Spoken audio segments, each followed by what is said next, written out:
لوگوں کو تھوڑا سا منصب دیا جاتا ہے نا تو بہت اونچا بولنے لگتے ہیں، تکبر میں مبتلا ہو جاتے ہیں۔ شیطان نے تکبر کیا، کہنے لگا کہ میں حضرت آدم علیہ السلام سے بہتر ہوں۔ دلیل اس کی یہ ہے کہ حضرت آدم علیہ السلام کو مٹی سے بنایا گیا ہے اور مجھے آگ سے بنایا گیا۔ قرآن مجید کہتا ہے کہ کہنے لگا انا خیر منہ خلقتنی من نار وخلقتہ من طین، کہا ہے اللہ میں تو آدم سے بہتر ہوں۔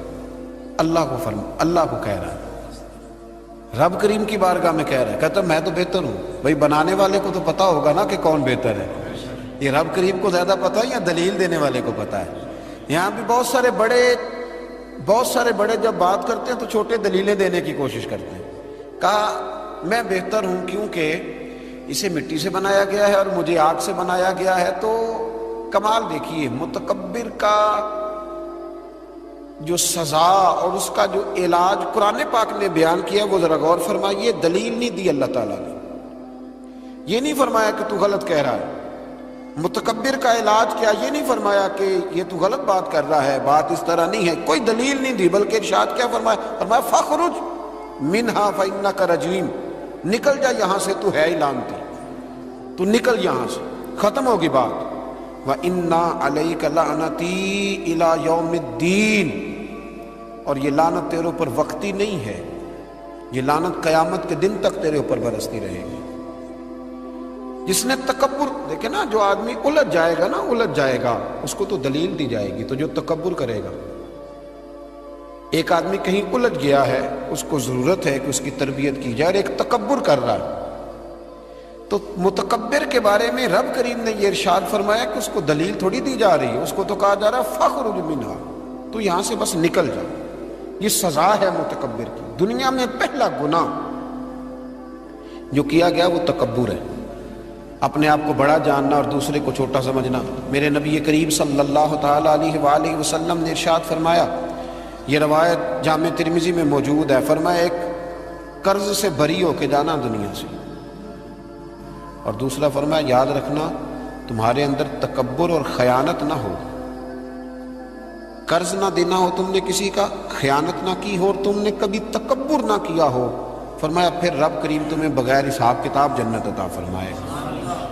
ان چیزوں سے بچنا، گویا حضور فرماتے ہیں ان سے تم بچ گئے نا تو باقی گناہوں سے خود بخود بچ جاؤ گے، باقی معاملات خود بخود سمٹ جائیں گے۔ ان سے بچ کے رہنا، محفوظ رہنا۔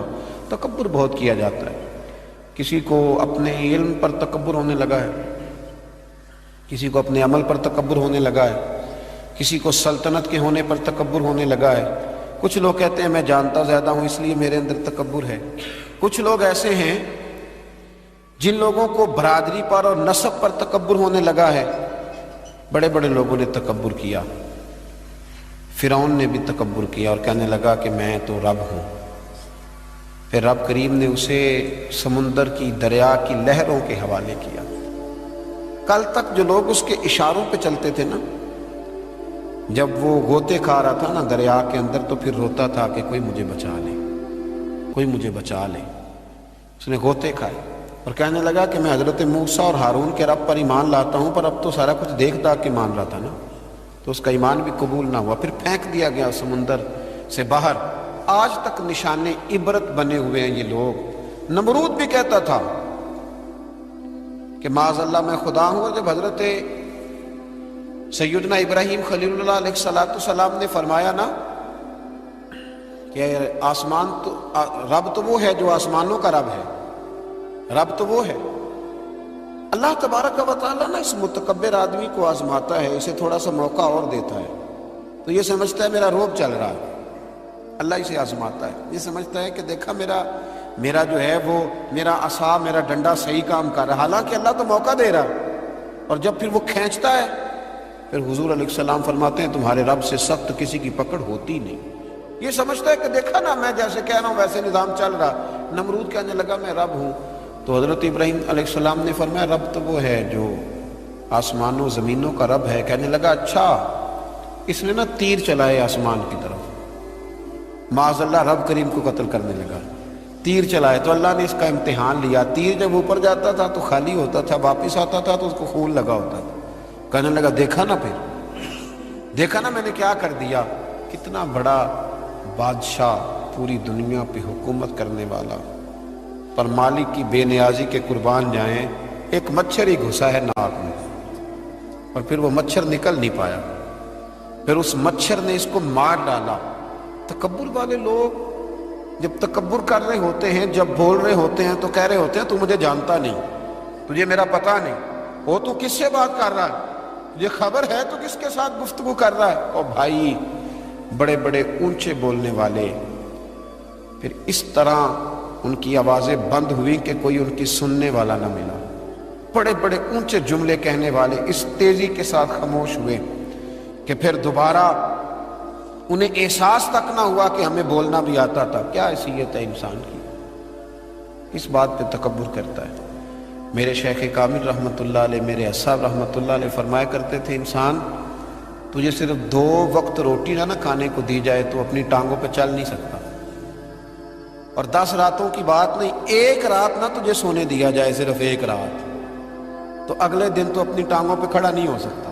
تکبر کس بات کا، کس بات کا تکبر؟